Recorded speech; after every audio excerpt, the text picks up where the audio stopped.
우리 지난주 사랑에 대해서 어떤 내용을 나누었나 기억하십니까? 그래서 제가 복습을 좀 하고 시작을 하겠습니다. 사랑은 첫 번째 우리가 함께 했던 내용이 신적 기원을 갖는다. 기억나시죠? 사랑은 그냥 인간끼리 주고받는 어떤 동작이나 행위나 액션이 아니라 그 사랑의 본질은 뭐의 기원을 갖는다? 신적 기원을 갖는다. 우리 6, 7절을 한번 볼까요? 지난주 내용이었는데, 사랑하는 자들아 우리가 서로 사랑하자. 사랑은 누구에게 속한 것이니? 하나님께 속한 것이니. 그래서 사랑은 신적 기원을 갖는다. 그래서 그 하나님을 아는 증거로 우리는 사랑의 실천을 들었어요. 그러니까 실천을 해야 사랑하는 사람이 아니고 하나님의 생명과 하나님의 본질적인 은혜가 그 속에 담아져 있고 관계가 연결되어 있는 사람은 어떤 열매가 나와야 되죠? 사랑의 실천적 열매가 나올 수밖에 없다는 거예요. 그러니까 이 사랑의 실천적 열매가 일상 속에서 전혀 없다면 근본적으로 나라는 가지가 하나님의 나무라는 둥지에 접붙여 있는 존재인가를 의심해야 된다는 얘기예요. 왜? 하나님의 사랑에 본질을 갖고 있는 그 생명을 부여받은 자는 자연스럽게 사랑의 실천적 행위가 나올 수밖에 없기 때문에, 사과나무가 살아있다면 반드시 무슨 열매가 나오죠? 사과 열매가 나와요. 사과 열매가 맺어지게 돼 있어요. 그래서 우리는 이거 사과나무였구나. 그래서 열매로 뭘 알게 되죠? 나무를 알게 된단 말이에요. 이게 지난주 우리가 살폈던 중요한 내용입니다. 그 다음에 신뢰를 배웠습니다. 사랑의 실제. 가장 확고한 사랑의 실제는 삼위 하나님의 사랑을 통해서 하나님이 세상을 이처럼 사랑하사 독생자를 보내시어 우리를 구원하시기 위해서 십자가의 대속의 죽음을 죽으셨어요. 이것이 사랑이신 하나님의 가장 구체적인 역사 속의 실제적 사건이었습니다. 그래서 그 십자가의 사건만큼 사랑의 실제를 확인할 수 있는 방법은 더 이상 없어요. 자, 그래서 우리에게는 그 사랑의 실천적인 방식으로 어마어마한 걸 성경이 요구하는 게 아니라 뭘 요구했다고요? 첫째, 사람에 대한 태도, 사람에 대한 자세가 어떠한가로 우리는 사랑을 출발할 수 있다고요. 그래서 제일 먼저 접근하기 쉬운 방법이 뭐냐면 사람에 대한 존중이라고 말씀을 드렸습니다. 기억나시죠? 근데 그 존중은 두 가지 근거를 갖고 있어요. 첫째, 왜 우리가 사람을, 이웃을 존중해야 되는가? 그 사람이 높은 사람이든 낮은 사람이든 부자든 가난하든 상관없이 인간에 대한 문제입니다. 왜 인간을 우리는 존중해야 되는가? 첫 번째는 창조가 그 목적이라고, 이유라고 말씀을 드렸어요. 우리가 누구의 형상대로 지음받은 존재이기 때문에, 그렇죠. 하나님의 형상대로 지음을 받은 존재이기 때문에 모든 사람의 모습 안에는 누구의 형상이 담아져 있어요? 하나님의 형상이 담아져 있어요. 물론 병이 들고 죄가 들어와서 그 사랑이, 그 형상이 이지러진 것은 맞지만 본질적으로는 우리는 원래의 창조의 역사를 통해서 하나님의 형상대로 지음을 받은 존재이기 때문에, 두 번째는 우리는 구속받은 백성들이기 때문에 형제끼리를 존중하고 사랑해야 된단 말이에요. 왜?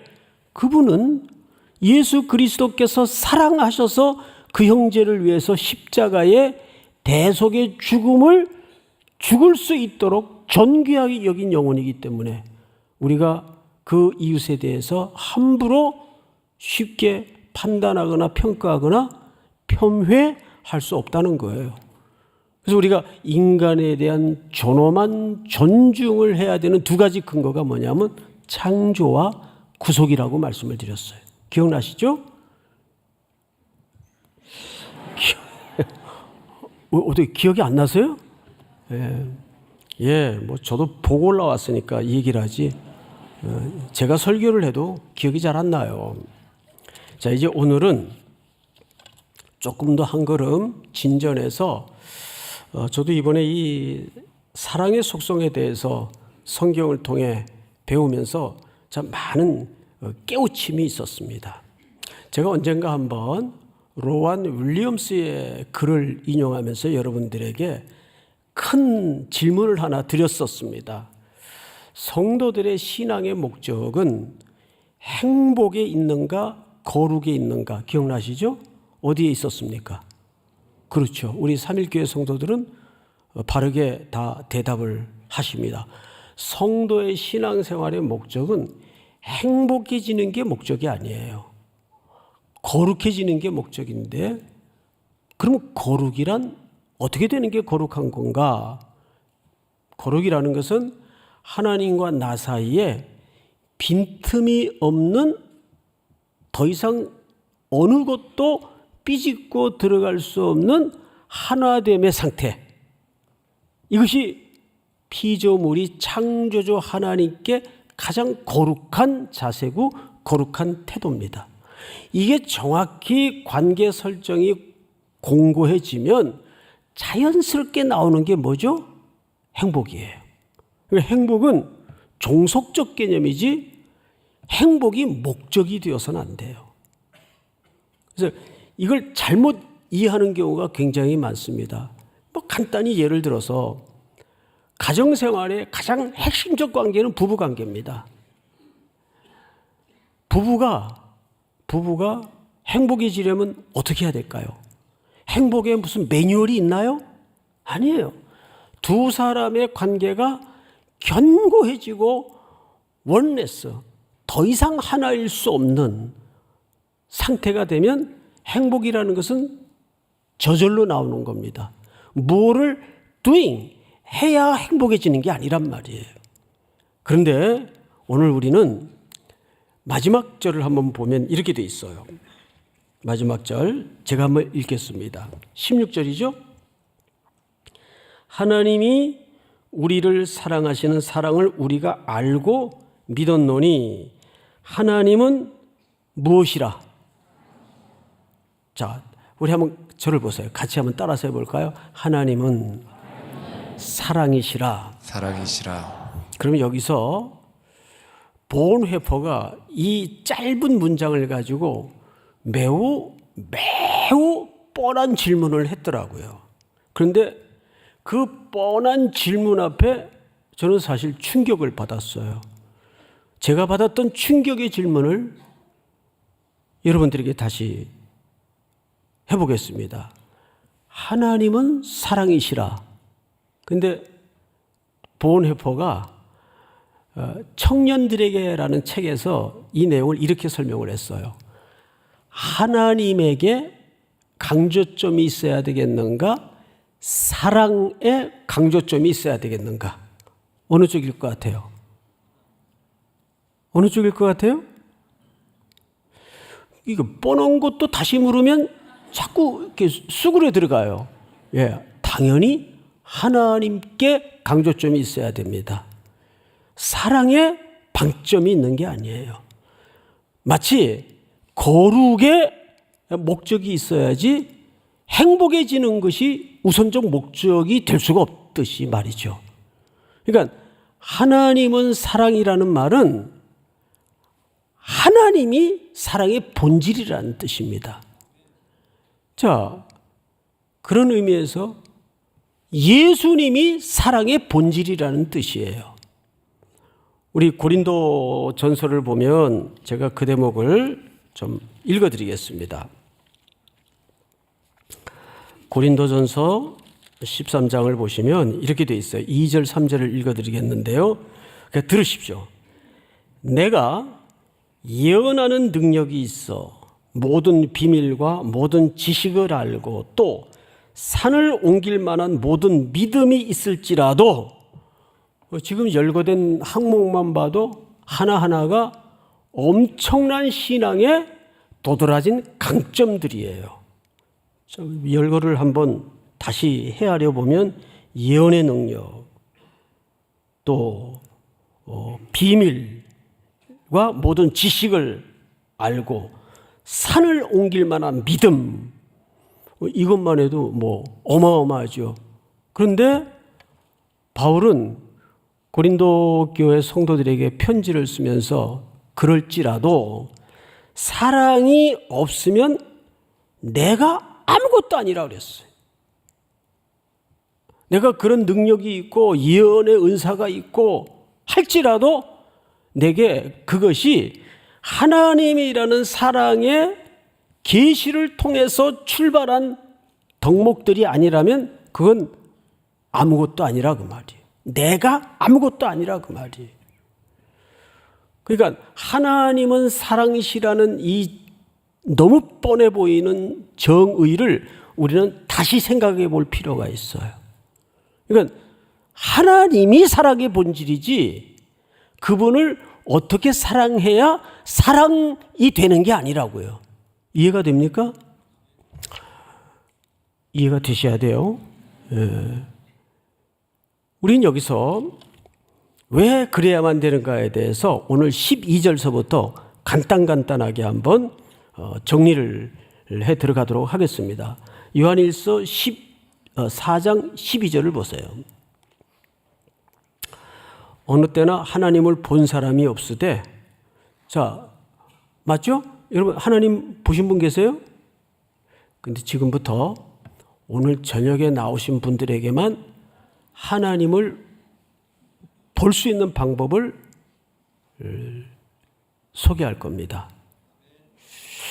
야, 이것도 2단, 3단 나오는 거 아닌가? 네. 다시요. 하나님을 볼 수 없죠. 본 사람도 없죠. 그런데 오늘 저녁에 나오신 분들에게만 하나님을 볼 수 있는 방법을 소개한다고요. 별 기대가 없는데 12절을 보세요. 어느 때나 하나님을 본 사람이 없으되 만일 우리가 서로 사랑하면 하나님이 우리 안에 거하시고 그의 사랑이 우리 안에 온전히 이루어지느니라. 어마어마한 이야기예요. 우리가 육신의 눈으로는 하나님을 볼 수가 없어요. 근데 하나님이 그 안에 계신 것을 확인하는 방법이 있단 말이에요. 우리가 뭐 하면? 서로 사랑하면. 아, 저분에게는 하나님이 내주에 계시구나. 이게 확인이 될 수 있어요, 없어요? 될 수 있단 말이에요. 자, 근데 여기 더 중요하게 얘기를 해요, 요한이. 뭐가 더 중요한 얘기냐면 우리에게 흘러들어온 비상응성의 사랑, 다시 말해서 조건 없이 받았던 그 비상응성의 사랑이 내가 누군가에게 그 사랑을 나누어주고 흘려보냄으로써 누구의 사랑이 완성된다고요? 하나님의 사랑이 완성된다고요. 그러니까 그것이 하나님의 비상응적 사랑이 내게 들어와서 내게만 고여있고 내게만 머물러 있으면 뭐가 완성이 안 된 거예요? 하나님이 내게 부어주신 사랑이 완성이 안 된 거예요. 제 말입니까? 성경의 말씀입니까? 성경의 말씀이에요.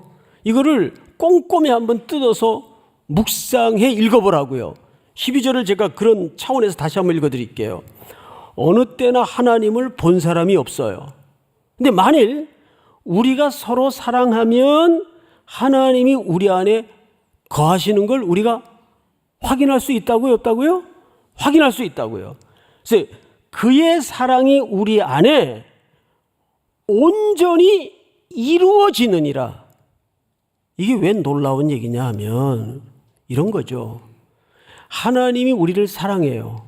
물론 그것도 온전한 사랑이지만 이 사랑이 완성이 되려면 우리가 이것을 하나님께로부터 조건 없이 받은 사랑을 누군가에 나누어주고 함께하고 흘려보내야 우리 안에 받은 하나님의 사랑이 어떻게 된다고요?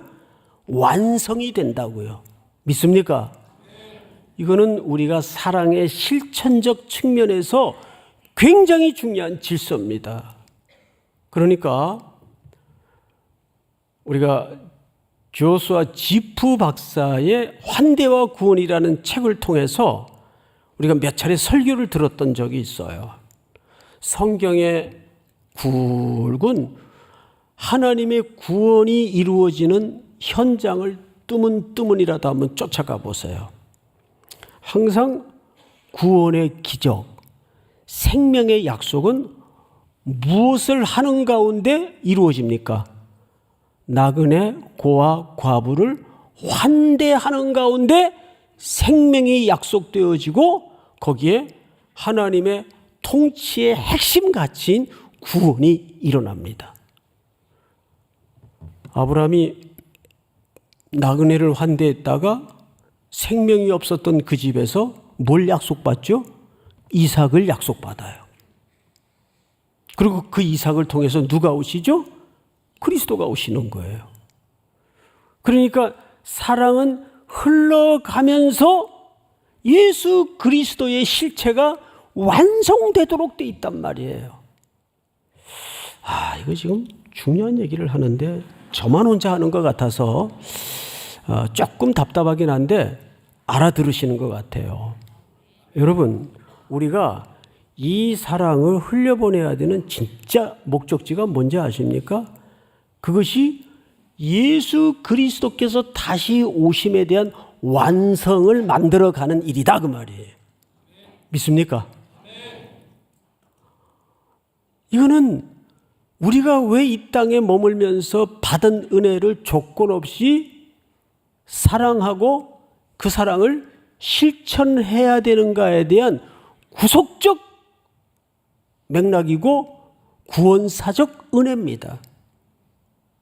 12절만 다시 한번 정리를 하자면 이렇습니다. 하나님을 볼 수가 없어요. 그런데 볼 수 있고 확인할 수 있는 방법이 뭐냐 하면 우리에게 조건 없이 임했던 그 은혜를 우리가 이웃을 사랑하면서 확인하는 방법이 있어. 저분은 진솔한 사랑을 흘려보내고 나누는 걸로 보아서 그 안에 하나님의 생명과 그 생명의 본질에서 나오는 사랑이 그 속에 있구나. 그때 비로소 우리 안에 받았던 사랑이 하나님께로부터 부어졌던 사랑이 뭐 된다고요? 완성이 된다고요. 그제서야 이 완성의 끊임없는 흘러가는 과정을 통해서 결국은 누가 오세요? 예수 그리스도가 이 땅에 도래하실 거라 그 말이에요. 그 나라의 권세와 영광을 가지고. 자, 다음 절로 한번 넘어갈까요? 13절. 그의 성령을 우리에게 주심으로. 자, 그의 누구를 주세요? 성령을 주세요. 성령. 이제는 사랑과 성령의 관계를 얘기하려고 합니다. 그의 성령을 우리에게 주심으로 우리가 그 안에 거하고 그가 우리 안에 거하시는 줄을 아느니라. 이 얘기는 무슨 얘기냐 하면 여러분 2절을 보세요. 2절, 4장 2절 이렇게 되어 있습니다. 제가 읽겠습니다. 이로써 너희가 하나님의 영을 알지니, 하나님의 영은 누구를 가리키는 거죠?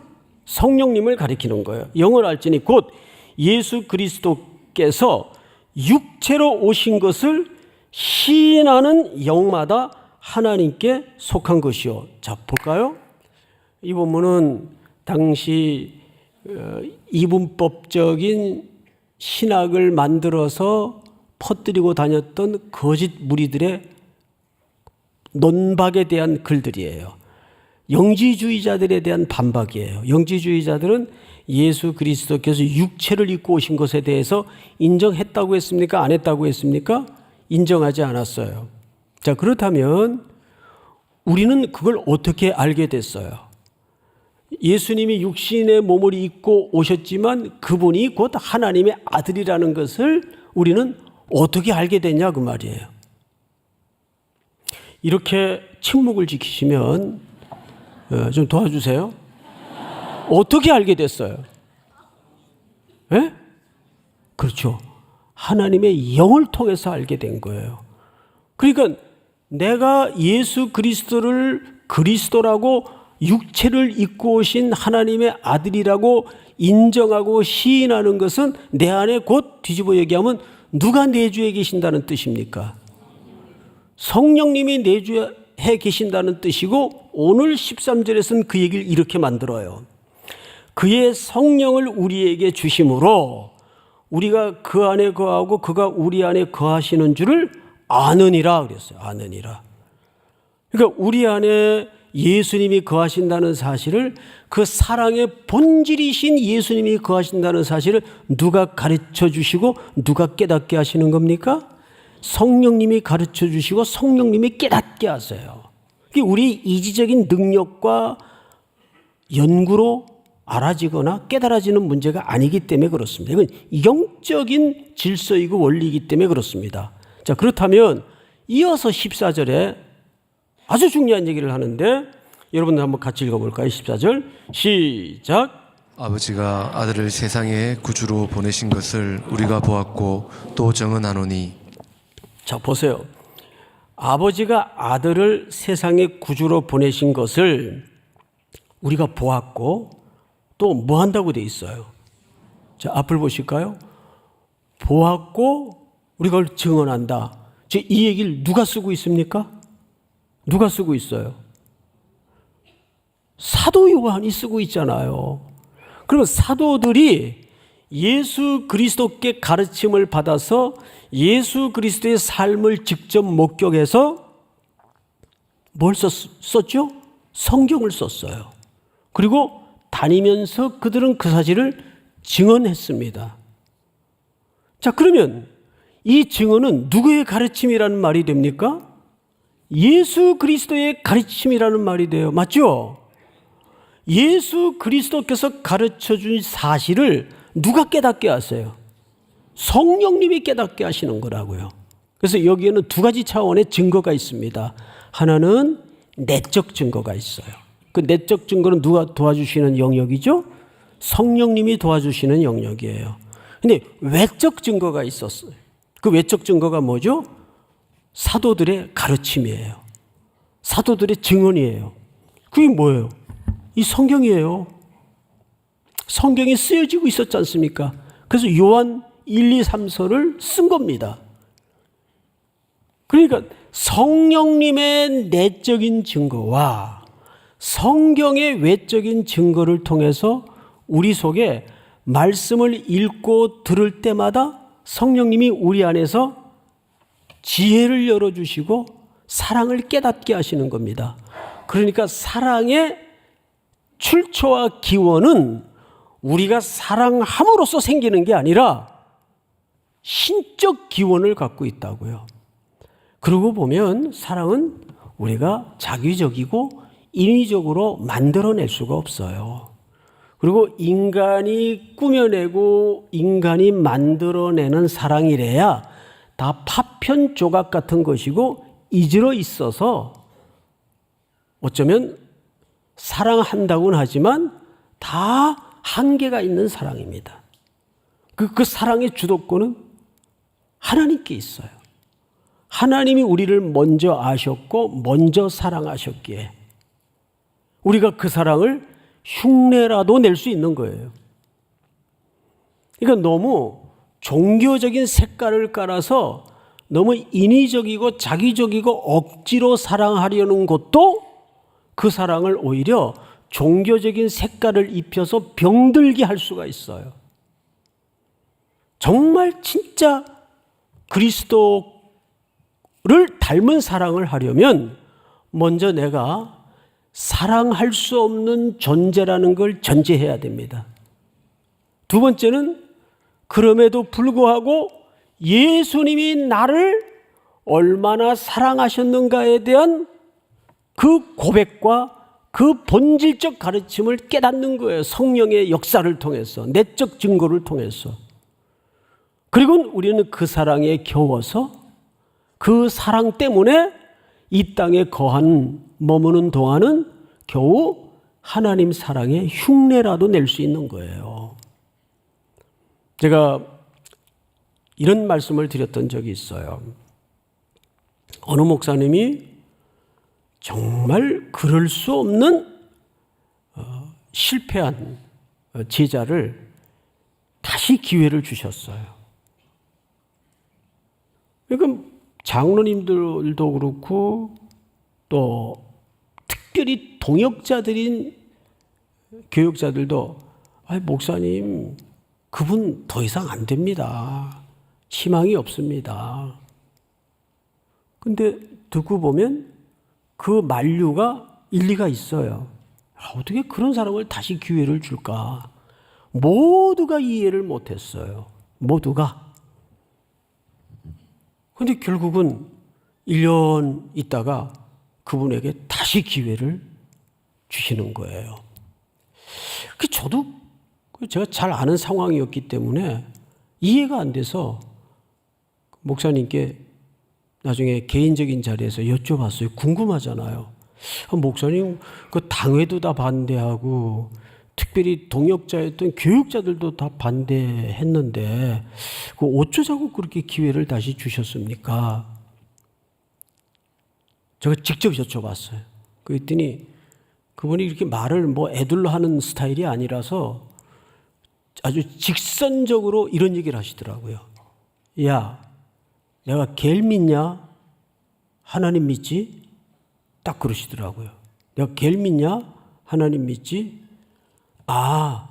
이분은 자기의 한계도 알고 자기가 용서할 수 없고 사랑할 수 없다는 것도 아는데 이분의 모든 그 용서와 사랑의 출처가 누구에게 뿌리 내려 있기 때문에, 그렇죠, 하나님께 뿌리 박혀 있기 때문에 그 용서와 사랑을 다시 할 수 있는 거예요.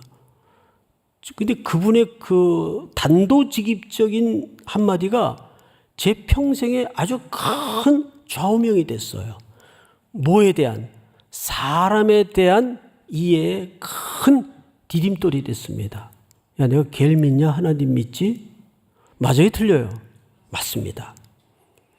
이것은 우리가, 그래서 제가 그분에게 이런 저 혼자만의 평가를 갖게 되었네요. 저 어른의 리더십이 자기가 만들어낸 리더십이 아니고 하나님을 신뢰하는 데서 출발했구나. 맞습니다. 교회의 리더십은 어떤 강력한 카리스마와 어떤 리더십의 스킬로 만들어지는 게 아니에요. 교회 리더십은 하나님을 신뢰하는 그 기초에서부터 출발해야 됩니다. 믿습니까? 그래야 우리는 용서할 수 있고 사랑할 수 있지, 그 사랑과 용서를 우리가 만들어낼 수가 없어요. 우리가 만들어내는 거래야 기껏 찌꺼기 정도의 수준밖에 안 돼요. 자기를 과시하기 위한 용서일 수도 있고 자기를 드러내기 위한 의의를 만들어내는 자비로움일 수도 있어요. 인간은 그럴 수밖에 없어요.